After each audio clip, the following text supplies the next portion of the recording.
सूरजपुर में एसपी हर पुलिस के गश्ती दल ला चौक चौराहा में रुक के लोगन से बातचीत करे के दिन निर्देश, जेकर से पुलिस के प्रति लोगन में विश्वास बनाए में मिलत है मदद। सूरजपुर जिला में अपादला रोके पर पुलिस अधीक्षक प्रशांत ठाकुर दहाले विजुअल पुलिसिंग के प्रति जूनियर अधिकारी मला निर्देश जारी करे गए हैं। पुलिस अधीक्षक के कहना है कि चौक चौराहा में पुलिस के अधिकारी मन गश्त के दौरान स्थानीय लोगन मन से बातचीत भी करना चाहिए और उनसे एक अच्छा व्यवहार भी बनाना चाहिए, ताकि असामाजिक तत्व मन के बारे में जो भी जानकारी है वो स्थानीय लोगन मन से पुलिस ला आसानी से प्राप्त हो सके।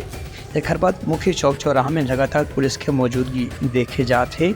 वहाँ 5 से 10 मिनट तक रुक करके पुलिस के अधिकारी मन लोगन मन से चर्चा भी करते हैं। एक से आम लोगों के बीच में पुलिस के विश्वास बढ़े है। संगे संग होटल या सार्वजनिक स्थान के लगातार जांच की कार्रवाई में भी विस्तार हो है। पुलिस अधीक्षक के कहना है कि एक से सीमावर्ती इलाका में अपराध न रोके में निश्चित रूप से मदद मिली। Bureau report Langha news.